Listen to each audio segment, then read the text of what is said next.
Thank you all for joining us so much. We have Heath Hardage Lee with us today for her book. Now, I am holding a galley copy of the book, and we're selling the hard copy, The Mysterious Mrs. Nixon, The Life and Times of Washington's Most Private First Lady. Thank you so much for joining us. We really appreciate it. I'm going to start with a couple of really easy questions. Now, the first question I actually think you sort of address in the acknowledgement section, not the epilogue. I think it was the acknowledgement section. But for those people who are watching this who may not have read the book yet, why did you choose Pat Nixon for your book project? Yes, well, this is my third book, and often one book leads to another. My previous book, The League of Wives, was about POW and MIA wives during the Vietnam era. So I had spent a lot of time at the Nixon Library working on that book. So when I was there at the library working on that book, I, of course, kept running across pictures of Mrs. Nixon.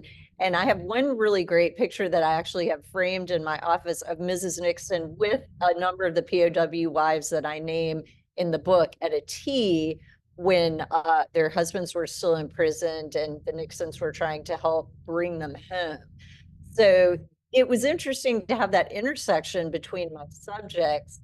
And I also thought after I did the POW Wives book, I know women like Mrs. Nixon. I know who she is. And when I saw her in all these wonderful pictures at the library being so active and out and about, I thought, well, one, I know this person. I know this that generation of women well for my last book. And I also thought all the pictures and items I saw at the Nixon Library with Mrs. Nixon were so active, so outward facing. And that was such a contrast to some of the media of the time calling her plastic Pat, saying she was Sphinx-like and mysterious. So I figured that might not be exactly the truth. And that's really what pulled me in to do the research. And that actually was the perfect tee up for my next question for you. In reading your book, she did so many incredible things, and we will get to all of those incredible things. And it made me, sort of why the word mysterious in the title? Yes, well, Mrs. Nixon, to a lot of people, when I first started working on the book, I became very aware that people found her mysterious. They would not know much about her at all, or they would get her mixed up, or they would say things about her that were not true, or there was no evidence for that. But there wasn't a lot on the record about Mrs. Nixon speaking about herself, what she thought. She was very, very careful about that because she believed she was not the elected official. She shouldn't be speaking out of term, particularly on policy issues very often. So it took a little bit of digging.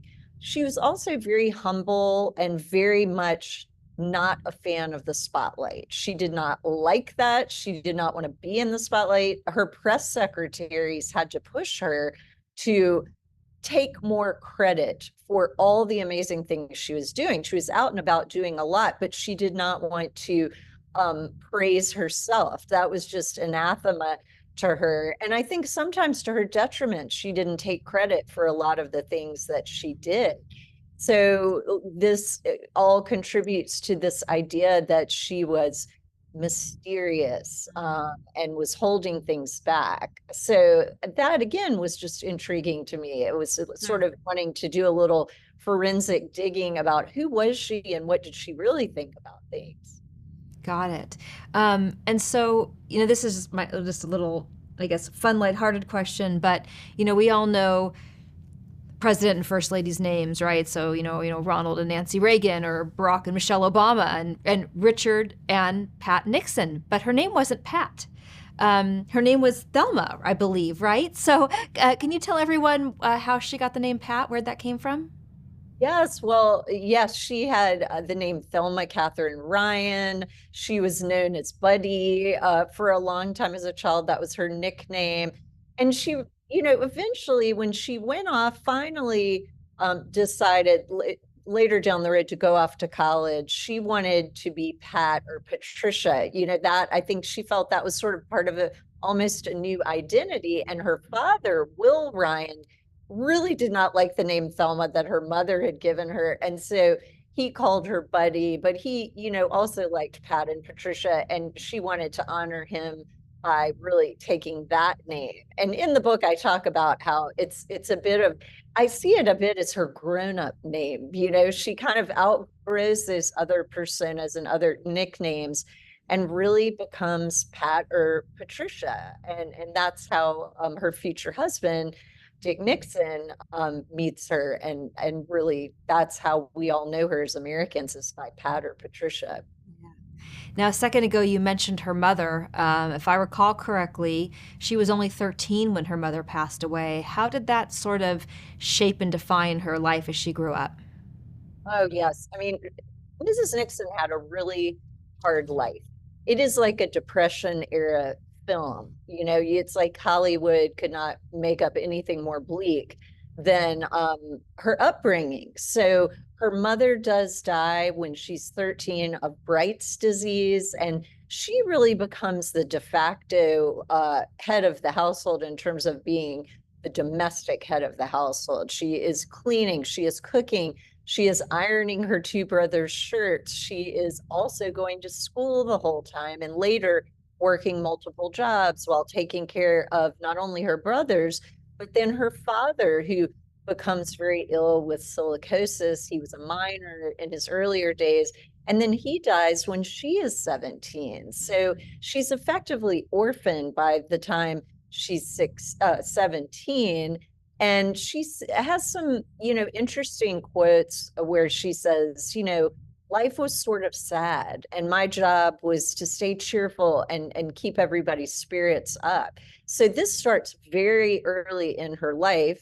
And as we see later, this is a great resource for her to fall back on. She doesn't always expect a lot from life, but she strives for things to be better and to make people around her happy, sometimes to her own detriment. I think I often want her to just take a break. When I was researching, I kept saying, gosh, please, Pat, just take a nap. It's just, she just worked so hard, and I think put so much pressure on herself to take care of everybody else that, she's not always taking care of herself, which is true of women in all ages, I think, but particularly in her era.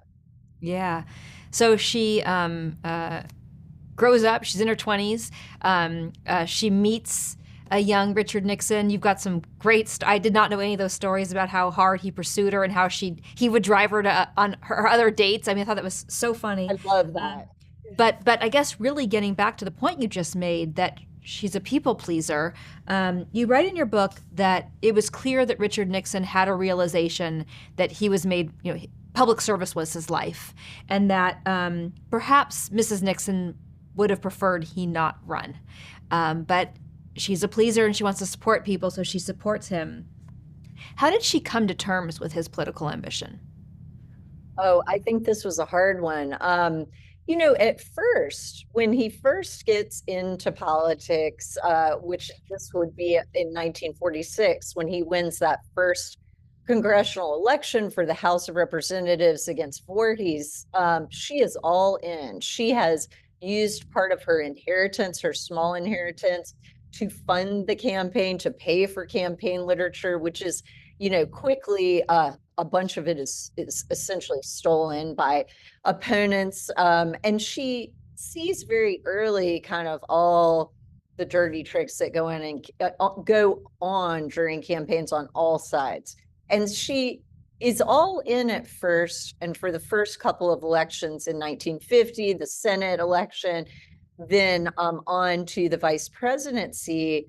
But I would say when she gets to 1952, this is when Eisenhower is considering Richard Nixon for his running mate to be vice president.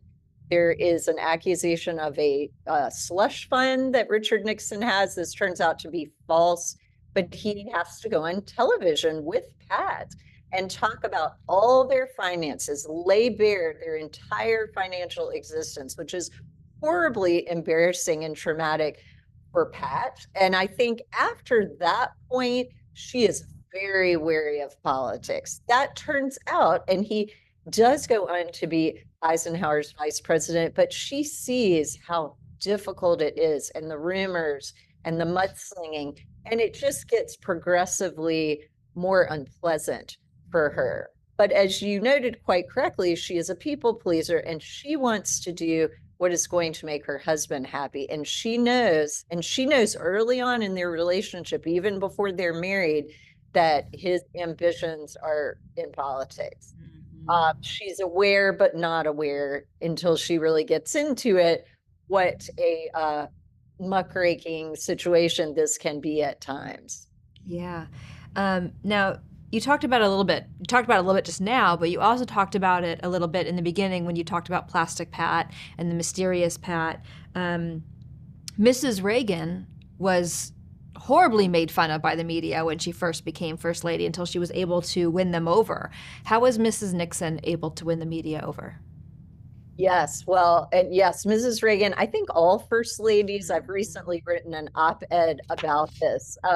Mrs. Nixon said it was the hardest unpaid job in the world. And I would have to agree. And I think you're damned if you do, you're damned if you don't. It's not really a very well set out role. Each person shapes it differently.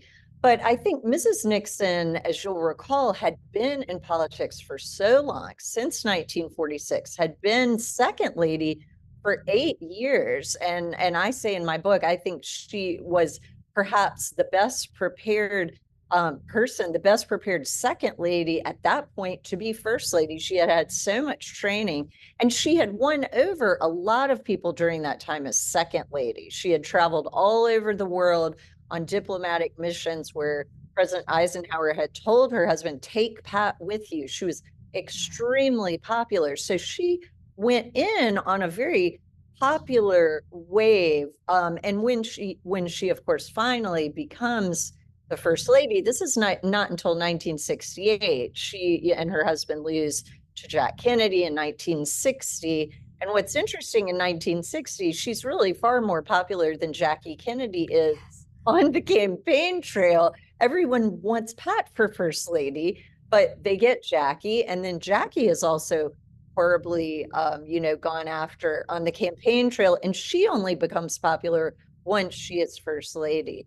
So Pat has this long in between of about 8 years. And then President Nixon, Richard Nixon becomes President Nixon in 68.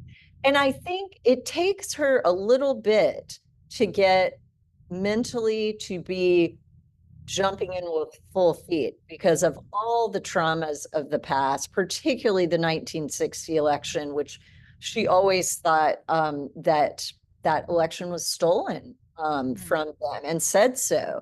So it takes her not long, but just a little bit to kind of reset, to orient, and to see what she wants to do.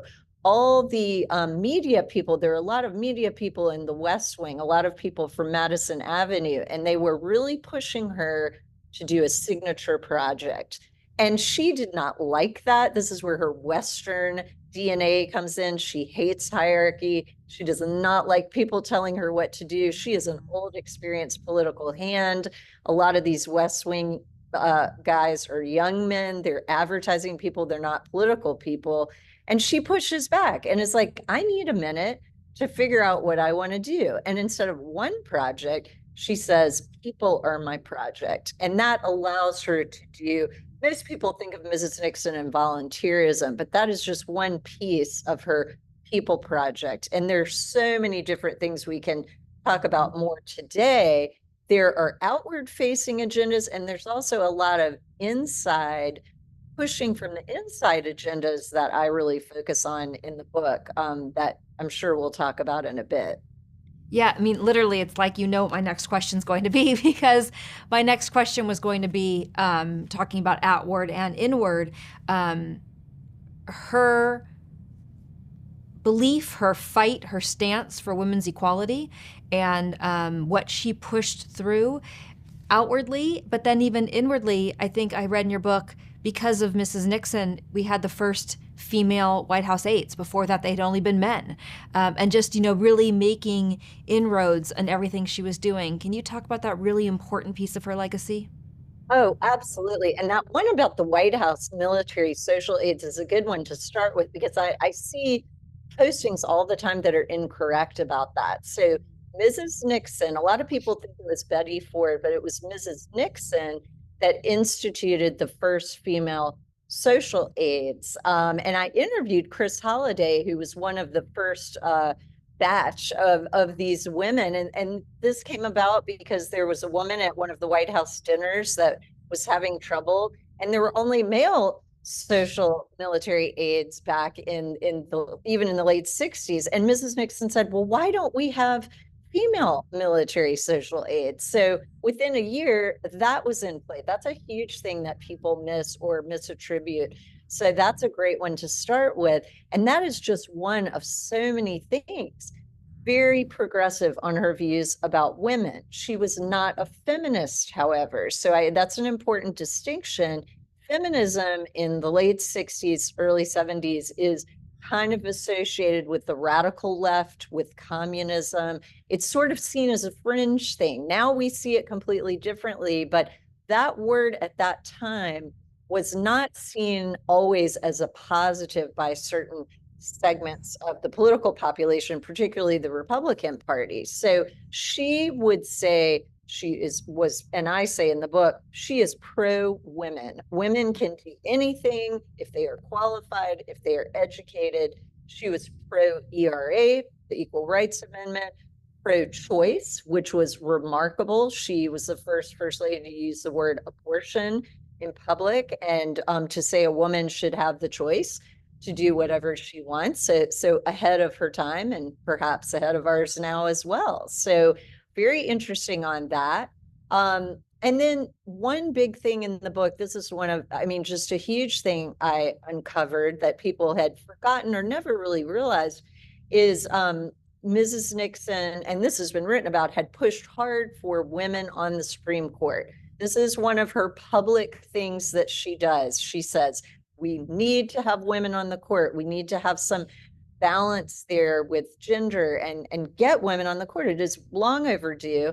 And when it doesn't happen, she really gets pretty upset with her husband. And her daughter Julie talks about that in an oral history at the dinner table. They have quite a discussion, very civil, but she's very displeased that this has not happened. Now, people like to blame Richard Nixon for that, but that was the ABA, that was the American Bar Association, which at the time did not want any women.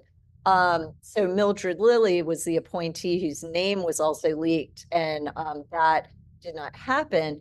The other piece that I uncovered that I thought was fascinating was that Richard Nixon, with the support of Pat in the background, had really considered a Black woman in 1969 for the Supreme Court, a woman named Jewel LaFontaine. He had considered her and another Black woman as potential appointees for the Supreme Court, or candidates he was going to put forward for the Supreme Court. And then that also didn't happen. I mean, the ABA, there was no way they were going to let women of any color at that point, in my reading, be Supreme Court picks. But behind the scenes, Pat is pushing for this. She and Richard Nixon are very progressive on their views of women. And at the time, minorities also. So that was just fascinating to me, but not surprising to me, given both of their backgrounds. They both went to school with a real mix of people, different races, different religions. California was just a big, mixing bowl at that point, as it still is. And so it was not segregated like the East Coast. So I think they came in with very different ideas than some of their East Coast counterparts about women and about minorities. And I found that fascinating. Now, you may not have run across this in your research, but any chance you found anything on her thoughts when Ronald Reagan nominated Sandra Day O'Connor and then she was appointed as the first woman to be on the Supreme Court? Oh gosh, I wish I had found that. I did actually look for that, and I did not. I can give you a little background though about Sandra Day O'Connor. I did not find, Mrs. Nixon at that point had withdrawn from public life and was really not commenting publicly. Now, I can speculate that she was cheering in the background. I bet that she was. And what's so interesting is Sandra Day O'Connor was found during the Nixon administration by an amazing woman, Barbara Hackman Franklin, who was the president's special assistant in 1971 onwards. And her task with Mrs. Nixon's push behind the scenes was to get more women in government. She had something called a talent bank for different areas, including the Supreme Court. And Barbara was the one that identified Sandra Day O'Connor. So, it took 10 more years, but the seeds were planted during the Nixon administration, and then they blossomed during the Reagan administration, which is just amazing. So it all worked. It just took a little time. Sure. Now, I felt that the theme of your book really was Mrs. Nixon's grace under pressure. Where do you think that stemmed from? Oh, absolutely. I mean, she is the ultimate grace under pressure. Keep calm and carry on. I mean, those are the things I think of when I think about her. I think it stems from first her childhood, the difficult childhood we talked about, where it is just so bleak. You just have to keep your chin up and, look for the everyday good things that happen, the positive things that happen, and try to be kind to other people, uplift other people, all things that are sort of difficult sometimes in the political world. She's such a great model for that.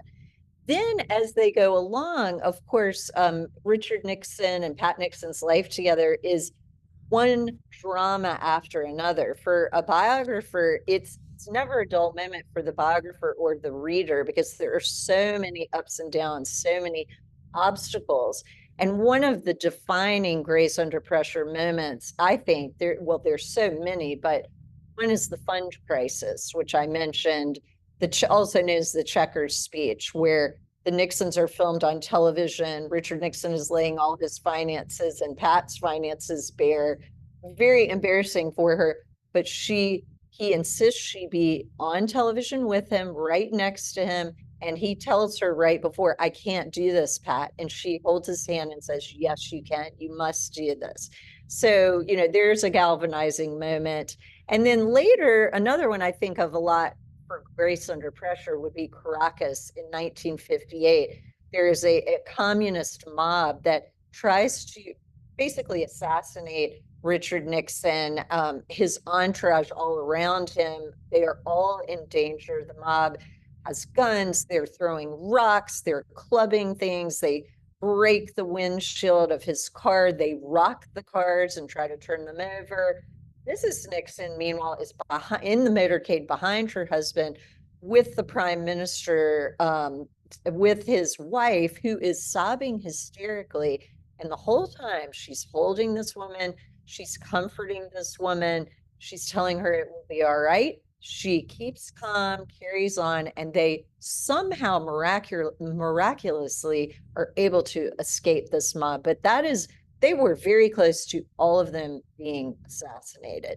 So they come home and there's like a huge welcome from Eisenhower. This is a huge deal. And after that, I think Pat is very well known for her courage and, just her calmness in the face of this utter chaos. And it just goes on from there. There are many other instances, but those two are really what come to mind first. Well, and speaking of that trip, I don't think I had remembered truly her gift of diplomacy and how much international travel she did as a first lady. Can you talk about that? Yeah, she went to over 80 countries during her time in office during both administrations, and then as second lady all over the world. Until Hillary Clinton, she was the most traveled first lady we have ever had. And she loved that. That was part of her job that she loved, with the caveat she hated leaving her two daughters at home. That was the thing that was always pulling her back. But she loved to travel. One of her ambitions as a young woman was to see the world, to get out of Artesia, the small town where she grew up, and to see the world. And she surely did that. She went to more places than most anyone even today ever goes. So that was part of her something she really strived to do. But she also, along the way, became really a global diplomat, both with her husband, a second lady, accompanying him all over the world on these team diplomacy trips. And then later, as First Lady, she was the first Lady to be a solo global ambassador, starting in Peru with the Great Peruvian Earthquake in the early 70s, and then in Africa, going to Liberia and Ghana, all over Africa for important events. So, and she went by herself. Her husband said, "You are great at this. I want you to go and do this for me." And in Peru, people that interviews I found and interviews I did for the book, people said that Mrs. Nixon had done more for Peruvian diplomacy than anyone had ever done before or for a long time after anyone at a higher level, i.e. a president, had done.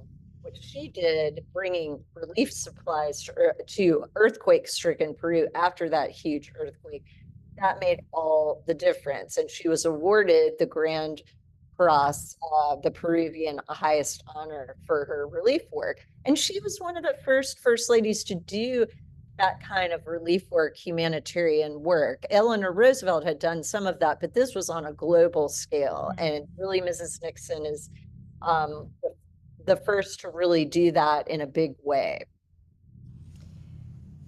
So after reading your book, it was clear to me of the love story between Richard and Pat Nixon, and the true love they had for one another. But then on the same sort of, or on the other side of it, it was an interesting relationship. And like, for example, when they were waiting for the results to come in to see if he had won the presidency or not, he wanted to be alone. And Pat Nixon and the girls were in one room and he was in another room, and he wouldn't talk to them or look at them until the results came in.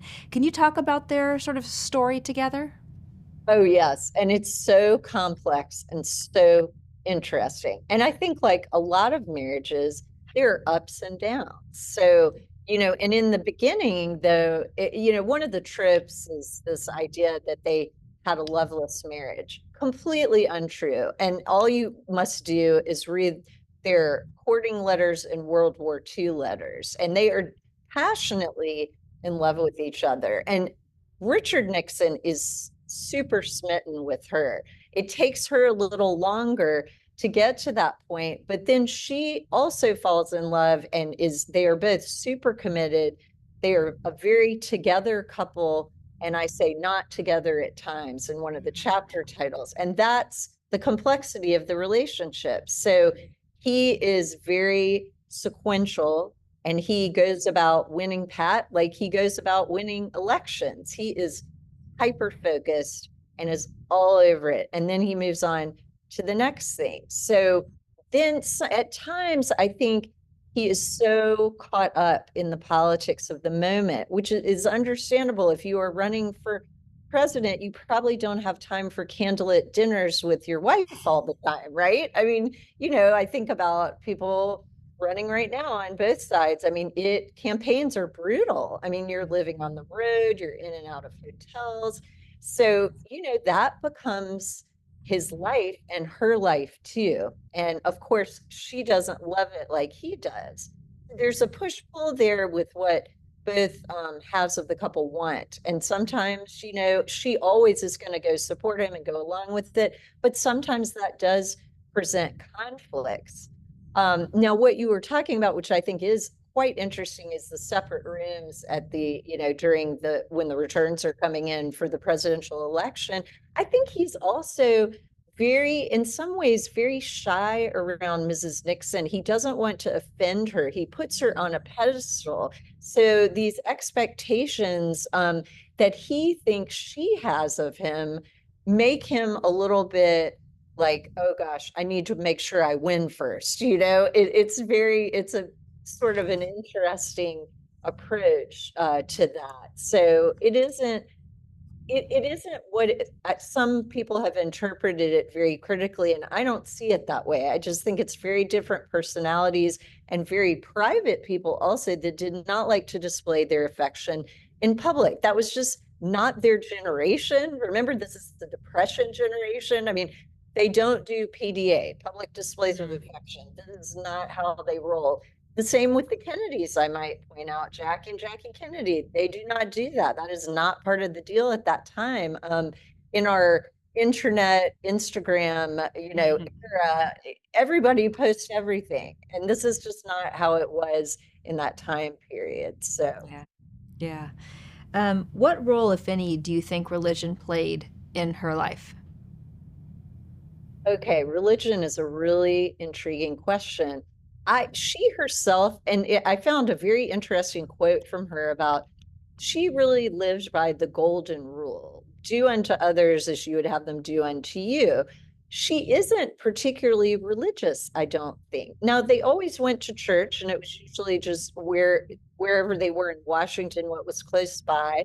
Um, Richard Nixon, of course, was famously a Quaker from a Quaker family, had agreed to a Quaker ceremony when they got married, but she was never, I never found her particularly religious. And I say in the book too, I wonder if, again, this is speculation on my part, her mother dies so young of Bright's disease. Then her father dies. What she had seen by 17 did not lead her to believe in God or miracles. She believed in herself and what could she do to pull herself up. So I think she was pioneer stock, frontier, DIY. I'm going to have to do this myself. I don't think that she necessarily, I'm not saying she didn't believe in God. I think she did, but I don't think she was counting on God to bail her out of any situation. She was very self-reliant. So I don't think religion was a definitive thing with her like it is with some other first ladies. That's a fair answer. Now, you mentioned volunteerism earlier on. First ladies are always expected to pick a cause, whatever that cause might be, right? So for Mrs. Reagan, it was just say no to drugs or foster grandparents. And I think probably the two attached to Mrs. Nixon would have been volunteerism and right to read. So can you talk about her passion projects, her causes?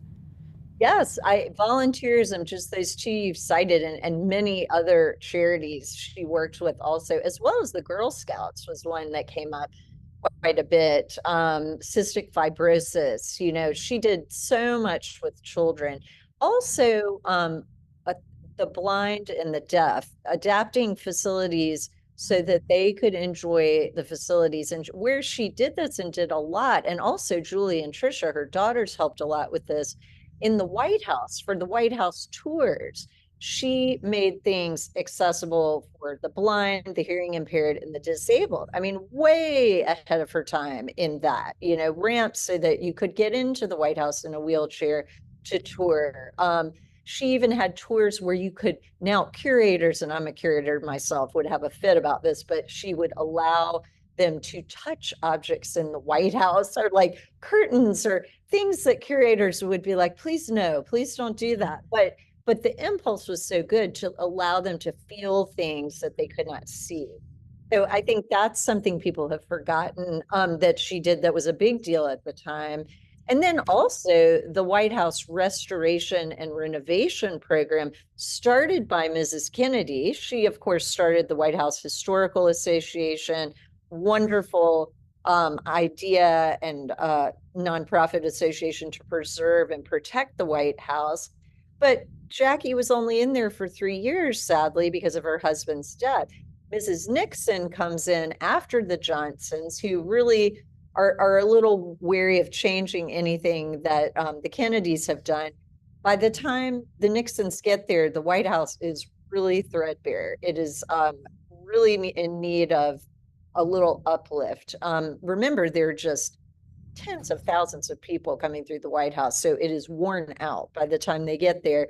Mrs. Nixon acquires more objects and art for the White House than any first lady before or after her. It's over 600 objects, art, and antiques, as well as renovating, redoing the green room, the red room, the blue room. She does so much for that. And, people, again, in another sort of conflation, they think Jackie Kennedy did all of that. And of course, she deserves huge credit, Mrs. Kennedy, for starting this, but really it's Pat Nixon that takes that ball and moves forward with it. Yeah, yeah, and I was actually going to ask you about that. Now, a little bit ago, we talked about all of her international travel, but what I probably should have led with is that she went with Richard Nixon to Vietnam, becoming the first lady to be in an active combat zone. Why did she go, and what was the reaction? Yes, she went there. I don't think she thought too much about why should I go. She just thought I should go because they need to see me. These troops need to see me for morale, to set an example, all of these things. And as typical for Mrs. Nixon, we've talked about Caracas already. She is one of the bravest people in terms of physical bravery. I mean, this is a combat set. Vietnam, and my previous book was about the Vietnam War. I have spent a lot of time writing about that period in our history, which was a very difficult period. And the war was just brutal. You know, all these people just in horrible situations. And she doesn't hesitate to go over there and have, as First Lady, be the example. She is the commander in chief's spouse. She feels she needs to be there setting an example, but also talking to the soldiers, getting their stories, getting down on their level, taking letters back to their families. And it does so much for the morale of the country, not only our country, of course, primary objective, but also for our allies, the South Vietnamese, who say, we cannot believe that Mrs. Nixon would come over here, and that has done so much for our morale to show us that you are truly our allies. That has a huge impact. And that's another one about Mrs. Nixon that people don't realize. She was the first lady to go into a combat zone. So Yeah. pretty amazing. So another lighthearted question for people who know a lot about Ronald and Nancy Reagan, they'll know that their sort of non-presidential retreat was Rancho del Cielo, and the Nixons had their home in San Clemente. Can you talk about that home and what it meant to them?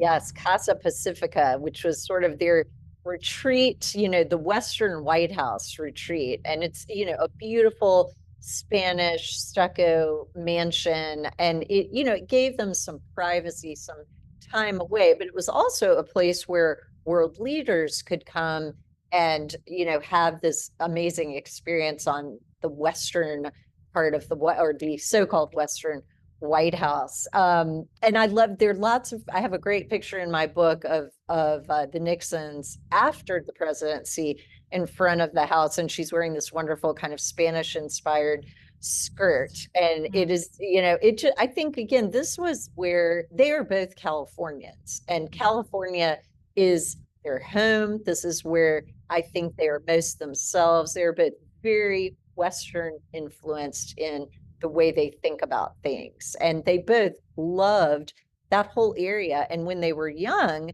they would go to the beach kind of near there and sort of fantasize about living there and all these wonderful Spanish inspired towns and how they would love to live in this area. So it finally did come true when they were able to purchase that and spent so much time there.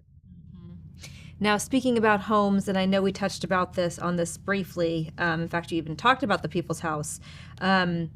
Patricia Nixon preferred to refer to the presidential home not as the mansion, which it had sort of previously been looked at, but as the White House, the People's House, and President Reagan continued that sentiment, often calling the White House the People's House. Can you talk about her thoughts on the White House as a whole? Yes, and I love that President Reagan continued that because yes, it had been the mansion. It was sort of seen as more for elites and upper class, and not, it wasn't so much the people's house. And that's what Mrs. Nixon made a big point. I know her East Wing staff told me, they all said if anybody used the word the mansion, she would say, no, it's the people's house. You know, and they learned very quickly it was for everybody. And again, going back to the Western roots, this hierarchy is anathema there. So she wants it to be open to everyone. Thus, also the tours for those with disabilities. This includes people who are blind or deaf or in wheelchairs, but everyday people. And she did say one time, and I think President Nixon got a little miffed about this, but she said, we're going to have everybody to the White House, not just the big shots. And, that's kind of, I think that's her mentality. She really felt more comfortable among kind of one-on-one. She could hang out with queens, princes, heads of state, but she felt that this was for the people, not just for the elites or, high-ranking officials. It was for everyone. Now, of course, we can't talk about Mrs. Nixon in your book as well. We can't talk about your book without obviously bringing up Watergate. How would you say that the Watergate situation as a whole impacted the relationship between President and Mrs. Nixon? Yes, well, Watergate, one of their biggest trials, if not perhaps their biggest one politically. I think this did affect the relationship in that there was a small group, few men in particular, Bob Haldeman and John Ehrlichman, the president's close counselors, who I think formed a bit of a wall around him and tended to isolate him from his old friends, from his family, so that I believe Mrs. Nixon and the daughters often felt a little bit shut out from things. So one, I think they knew absolutely nothing of the extent of Watergate. Up until the end, they were all the two daughters, the sons-in-law, Mrs. Nixon, they were encouraging Richard Nixon to stay and fight. And even when the tapes came out, Mrs. Nixon said, you should burn the tapes. They are like love letters. They should not be shared with the public. They were all convinced that this was not something that should blow up into the big affair that it did. But I believe that they were starting, I would say, about in 1968. There was an old Nixon team before of old hands, of old friends, of counselors. Of course, Mrs. Nixon, who was his best political counselor, I believe, and it was always the Pat and Dick team. And then 1968 on, she becomes sidelined, minimized by some of these men around the president, and they don't see her value. They don't use her as the public relations asset that she truly was. She was gold and should have been used. Now, she also didn't want to be used, so there was that too. But they didn't really appreciate when she did go out all the time and do these outward facing events and travel, global diplomacy. It was not appreciated or understood. So there is a bit of distance that is put between them during this period. And consequently, she really doesn't know what's going on to the extent that it was until everything blows up and it is almost the end. And then, of course, as we know, coming up next week is the 50th anniversary of the resignation, August 8th and 9th, when Nixon resigned. So, of course, Mrs. Nixon stood by him loyally, as did the girls, as did their husbands. And that was just a terrible, as you can imagine, upsetting event, televised for everyone to see. So very upsetting to all. And of course, it has to be discussed. And I do talk about Watergate in the book. But what I think that is contrary to a lot of popular belief, and David Eisenhower, the Nixon son-in-law, said this, and I think he's right. The narrative is that during Watergate, the Nixons were not speaking and they were very far apart in their relationship. And what David says and what I saw in some of the documents is there is a drawing even closer together between Pat and Richard Nixon. They are going to fight for him to stay in. And some of the staff that come back in after Haldeman and Ehrlichman are fired and Pat and the girls are more tapped in, they call it the last campaign. So they're trying to fight to save the presidency at that point. And I think they draw closer together then. And then later, when they are together in San Clemente, it's like their relationship comes full circle. So, and that was really going to be my next question. After the resignation, what does Mrs. Nixon do to sort of get the president sort of out of the slump that he is in and bring him back to a happy state. Yes, and that part is such an interesting part of the story, I believe, because it's almost like a return to their early relationship where they're very, he's so smitten and pursuing her, and they have this very, World War II era romance. And then they're together. They're finally together in this beautiful villa that they've always wanted, not under the circumstances that they want. But over time, they become closer. He brings her flowers. He checks on her. He fluffs her pillows up. They eat together. They watch films that their Hollywood friends send to them to screen at the pool. They have dates with their friends, the Drowns, like double dates where the Drowns come over and play cards and have dinner with them. So she gets to garden. She gets to be with her friends. So she finally gets to what she calls a blessed aloneness, away from the press to do the things that she wants to do and to be with her husband, her children, her grandchildren. And she even lets the dogs get on the sofa, which is a detail I should have put in the book and neglected to, but I believe it was maybe Julie that told me she didn't allow the dogs of course, in the White House to jump on the furniture. But finally at San Clemente, she gives up and she lets the dogs jump on the furniture and sit with them. And the dogs become a big part of their daily discussions. So it's back to when things are simpler. And I think they find a very happy period together towards the end of their lives after a series of health crises. Those, to back up, come first. Phlebitis for him. And then she has a stroke that it really is debilitating. But again, she is tough and she does the rehabilitation and gets back to her old self. Mm-hmm. Now, in your book, you mention that she stayed on the Gallup's most admired women poll for 10 years in a row. Do you know how she felt about that? Do you know that, are you aware that she was aware of that? Oh, I know she was aware of it. And her husband, of course, he loved, I even have some film where he talks about it. I think that we might even see where he mentions that he was so proud. He was always telling people how she was always on the Gallup poll for 10 years. So I know she must have been aware of it. But it, again, with Mrs. Nixon or with Pat, she did not want credit. She did not, she just, I can see her, she would have been like, oh, I don't want to talk about that. Like, she was not a type to toot her own horn or to really even care about that. That wasn't what she was after, but I know her family was incredibly proud of her. And to maintain your popularity intact after something like Watergate, and also for the public to be able to separate that is pretty remarkable, I think. So Yeah, really, absolutely. it's a testament to how people saw her as a person. Yeah, agreed. My final question. So in the book, you actually mention the opening of the Nixon Library.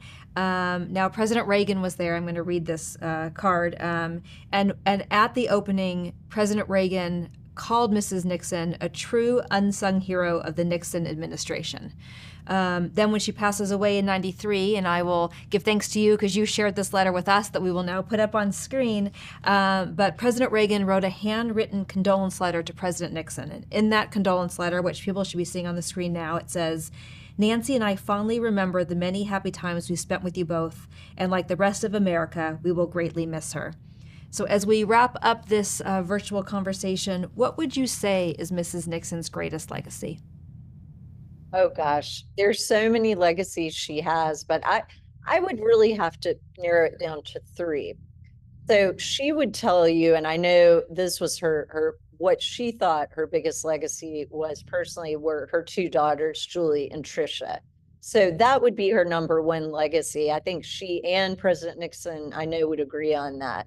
But the other two that were more concerned with her time as First Lady, one, her international diplomacy, which we've talked a lot about, her ability to have the one-on-one behind-the-scenes soft diplomacy that would help her husband seal the deal.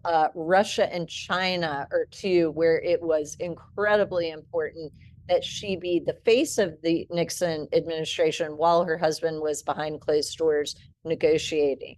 So there's a lot in the book about what she did behind the scenes with, say, the wives of world leaders to cultivate this peace and diplomacy for all. So I think that is amazing. And her global solo ambassador position was a first, and extremely important that she did that on her own.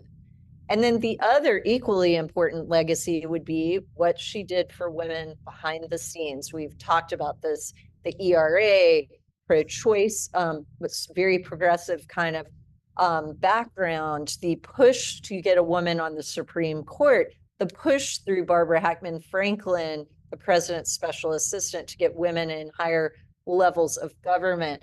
These are all super important and things people really don't know and don't associate particularly with Mrs. Nixon. She was not a feminist, but pro-women in a major way.